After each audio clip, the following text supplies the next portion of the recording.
the biggest threat to America is not Al-Qaeda, it's not ISIS, it's not Putin, it's not any of these guys, it's China. You really believe that? I believe it. I think it's the most consequential, existential threat. From 2011 to 2013, they poured more concrete than we did in the entire 20th century. Is that a factual statement? That's a factual statement. They had 100 years of bad luck, and now they're back on top. They are still, in their minds, perfecting their ability to control people. At any moment, this thing could become unraveled. Who are you more concerned about, the totalitarian regime or the large technology company? Today, they have the same business model. Really? You're talking about having to change a lot of things for us to move forward. No. What you can criticize is the policies of the government that allowed for the behavior to occur in the first place. That's strong statements, Joe.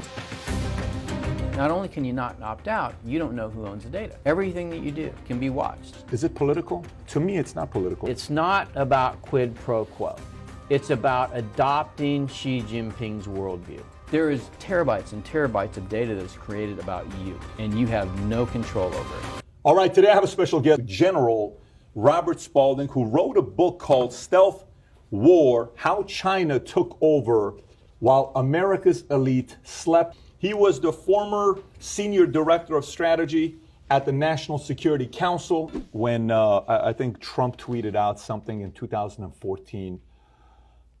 And he said, remember, China is not our friends or not our ally. And he got like 300 retweets. It wasn't something big. He tweeted this back in 2014 or 2015.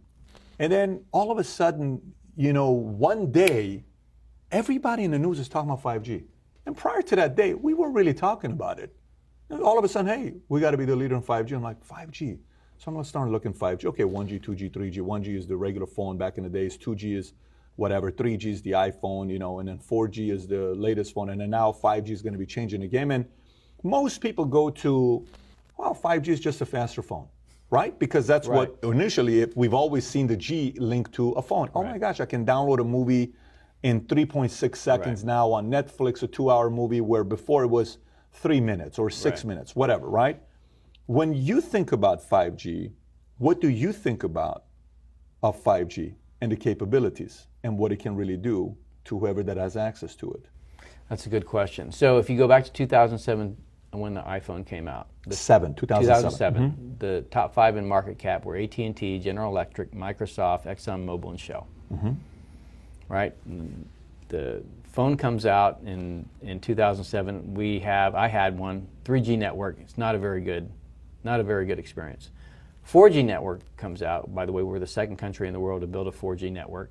Now you've got something, right? So when Steve Ballmer laughed at Steve Jobs, said, we don't need one of those. When you took the platform, which was the iPhone, and you married it up to the 4G network, which was the pipe for data, and it was a fast enough pipe, now you could create the apps, services, and business models that in 10 years led to the top 5 in market cap being Facebook, Amazon, Netflix, Google, and Microsoft, right? So the Chinese see this and they're like, the platform and the pipe. So the smartphone, this iPhone, which was the first one, then Android. So Apple and Google, right, dominate the mobile platform that the app services and business models of that economy are built on.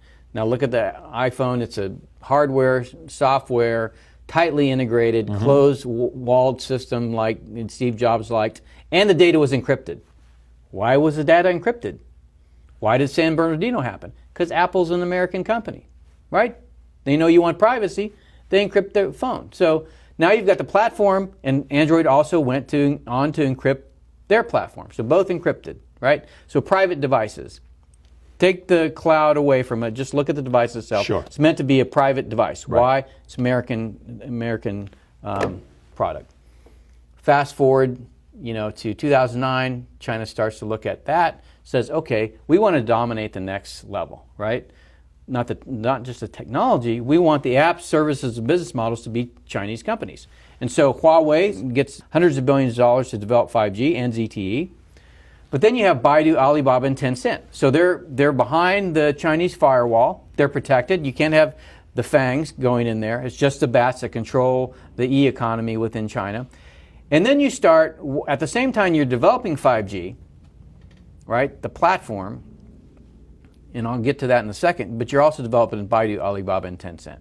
So now when you walk into, and you're starting to see the emergence of the 5G world in China. So you walk into a restaurant after you've ordered your food, and a camera picks you up and you say, hey, David, welcome, here's your food, right? So you're starting to get the feel of what a 5G world is. And what is a 5G world?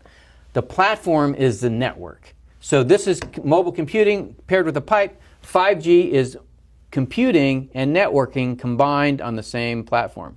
So this goes away. You walk outside your door and you say Uber. You don't get on your phone and say, I want an Uber. You just say Uber. Camera picks up your face or a microphone picks up you. Come on. That's what 5G is. That's what 5G is. And then the Uber shows up. There's a camera on the car that sees you, knows who you are, don't have to ask you your name. You get in and you go to wherever you want. You get out and you go do whatever you want. So in this world, in the 4G world, this is a platform. It's yours, right? You don't want to be part of that, all of that data. Remember we just talked about how do you influence society? You don't want all that data to be out there about what you're doing. Just don't carry one of these, right? Just opt out. In a 5G world, you cannot opt out. Who owns the data? This, you could conceivably say, you lease the data on here you own. If you're getting Google services, you don't own that data. But in the 5G world, not only can you not opt out because it's built around the city, it's not in your phone anymore. Not only can you not opt out, you don't know who owns the data. Everything that you do can be watched. And for every person by 2022, there's going to be, there's 2 cameras for every person. There's two people for every camera in China by 2022. They have 1 billion right now on surveillance. Right, A billion cameras in China right now. With artificial intelligence for facial recognition, right? So all of this is getting built right now in China. And who's helping them do it? Microsoft, Google, right? All of these companies that want to deploy this world into our country. So Baidu, Alibaba, and Tencent. That's where the world goes. It goes from 2007, AT&T, GE, and Microsoft to the FANGs to the BATs, right? Who owns the pipes? Me as a B2 guy, the first thing I look at in the country is where's telecommunications. You've got to take that out, number one. But if rather instead of taking it out, you own or control it, so Huawei builds the pipes, then because you're behind the Great Firewall, you've built the app services and business models of the 5G world. And you're, like I said, you're already starting to see that. You know, where your facial recognition is built into your interaction when you go into a restaurant or when you go into a store or when you go into a bank. You know, everything's about, you know, the device is connected. Then as you build the network, then those proliferate. So 4G network, 10,000 devices per square mile. 5G network, 3 million devices per square mile. You're not going to carry 12 smartphones. You may not even carry a smartphone. 10,000 to 3 million? 10,000 to 3 million. That's what 5G does. The connectivity explodes, right? So that allows you to put devices literally everywhere that can make your life more convenient or can track you. There's a bike in DC. It's called Mobike. Have you seen these things? They're silver and orange. Look out for them next time you're in DC. They're silver and orange, called Mobike. They had them when I was in 2016 when I get to Beijing. You take your phone, and by the way, I took a phone, right, a phone that I threw away when I got home, and I had said, you threw it away when I threw it away when I got home. Load all the apps on it that a Chinese person has, so I can understand what they do. You never have to carry a wallet. You never have to carry a key. It's all done on your phone. You can pay anybody anywhere for anything, and they do. 900 people are on WeChat, and they spend 90% of their time in app doing things. Or, you know, ordering airline tickets, buying food, whatever you want. You can have anything you want. 900 people or 900 million? 900 million people. Okay, so let me explain to you how effective what they built is. I have one of the guys working for me on one of these Mobikes. Now, the Mobike it's just parked there in the street with a lock on it. You go over, you hit a QR code on your phone, it unlocks the bike, you get on it, you ride it, and you lock the bike.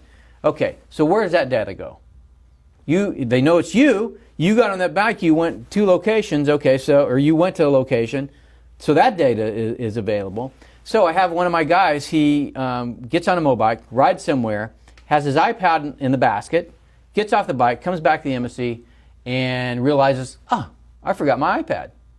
Goes into the regional security office and says, I forgot my iPad and my bike. Calls the local public security bureau, and those guys call the guy that's got his iPad on his phone, on his cell phone, and say, can you bring the iPad back to the embassy?